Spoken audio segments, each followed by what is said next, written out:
My name is Celina Butali. I work for Vi Agroforestry Eastern Africa. I'm the Regional Gender Trainer and Youth Advisor.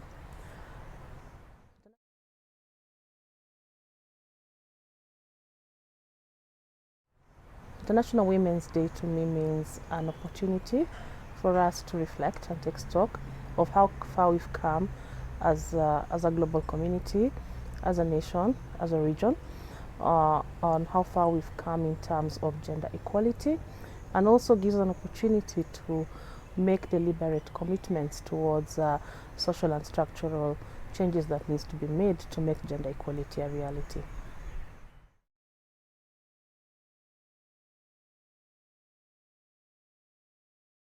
I think one major event that put gender equality into perspective was the Beijing Platform for Action, because it not only provided the starting point, but had deliberate plans and actions on how gender equality can be realized across the world.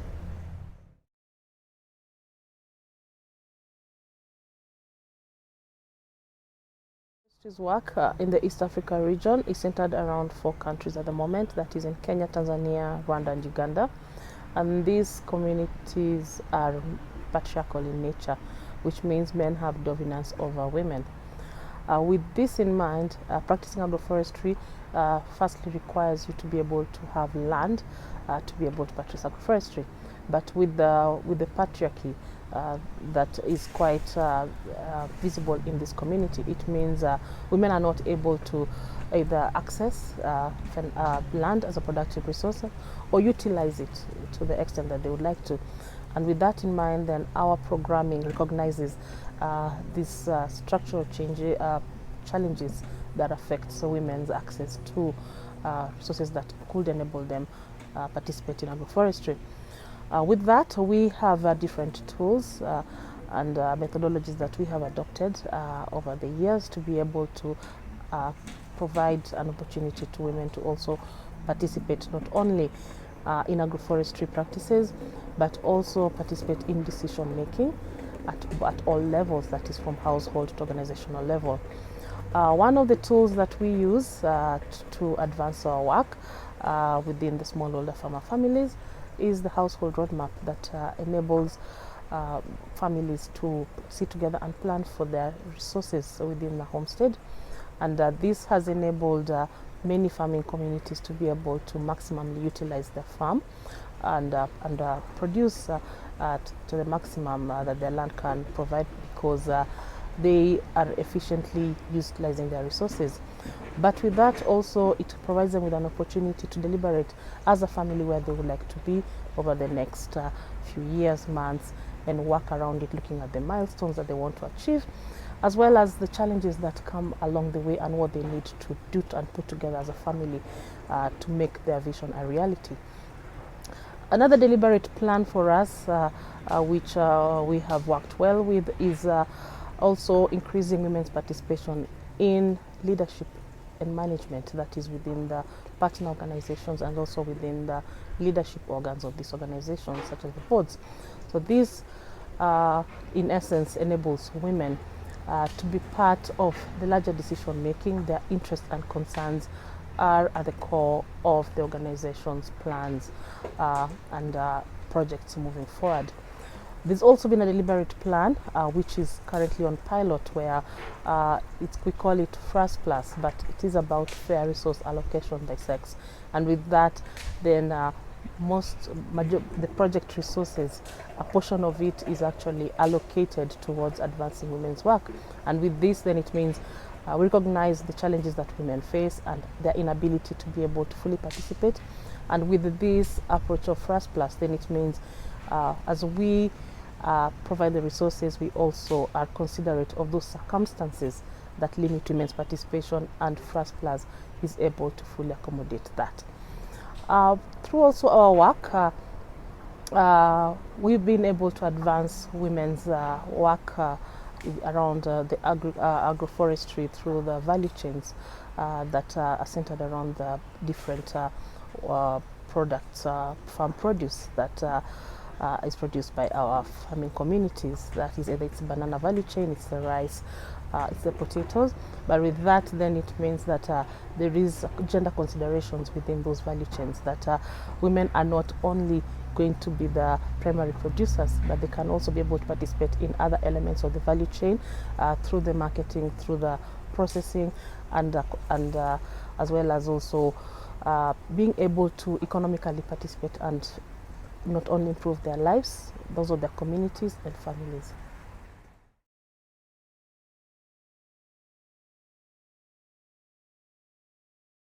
Over the last decade, Kenya has made deliberate efforts in enhancing gender equality. This has been through legislative and policy reforms, which has set a basis for advancing gender equality. And this has been through whether in the education sector, health, parliamentary representation, and other elements of the economy. But that in itself does not really mean that we have achieved gender equality. We have a gender bill that is yet to be enacted in Parliament, and that already creates room for reversing gains made towards advancing women's rights within the country. But even in itself, women and girls remain vulnerable to inequalities because of poverty, and with poverty then it creates an opportunity for their rights to be abused. They are still heavily cultural connotations towards what women and girls can do, and this in itself limits their ability to be able to fully participate. Gender social norms, attitudes, and as well as the roles prescribed for men and women cannot go unmentioned in a society that is patriarchal, where there are prescribed roles for men and women. And for us to be able to achieve gender equality, then there needs to be a lot more work done beyond policy and legislation, that they need to put some work into it such that we can translate the policies into action.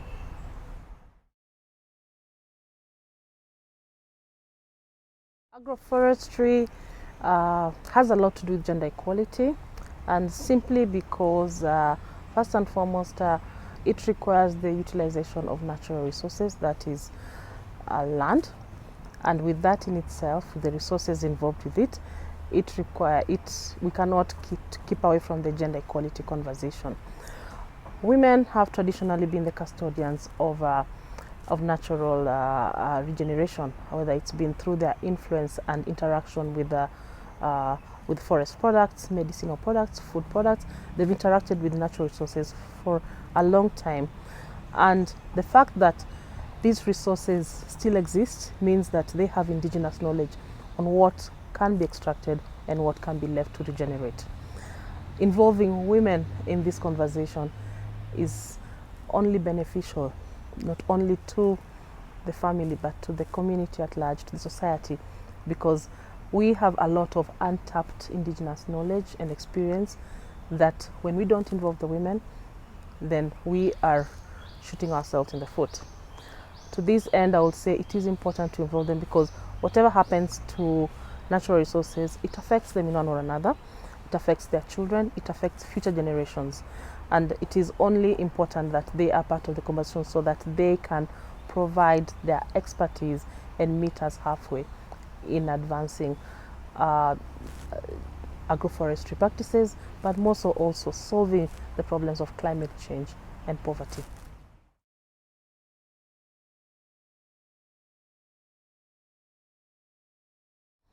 It has been noted that women within the target group have been affected by COVID-19, and right from access to farm inputs, gender-based violence has been reported within the target group that you're working with.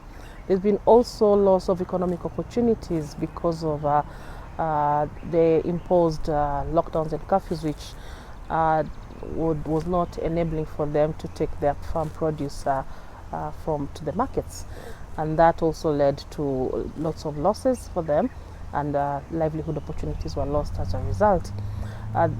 This target group has also faced a lot of stigma, especially when there is a patient, a family member who's a patient, and they have to take care of them, and as well as participate in other things such as trainings or even other day-to-day duties.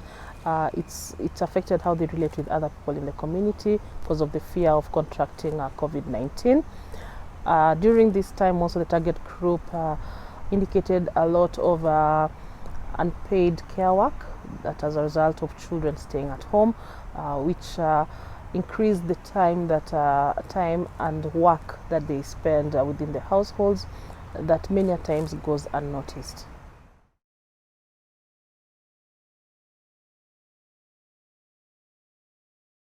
Women play a significant role in any disaster response or recovery processes, and this is because their concerns and interests need to be put into consideration when dealing with any climate crisis.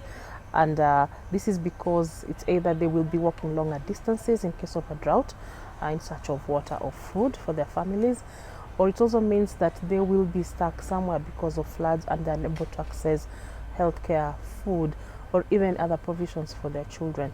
Their voices need to be at the center of it so that they are part of the recovery process, and their interests and concerns are actually considered at that point. The Sentai framework in itself provides for that opportunity where women's voices are within the response framework.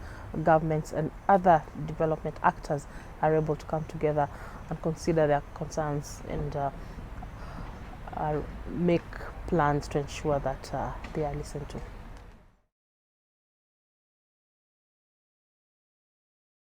Key agents of change, especially in rural communities. When women are given an opportunity to grow, then they change their families, communities, and societies at large. Through agroforestry practices, we can be able to improve crop production, improve soil fertility, and also reverse the adverse effects of climate change.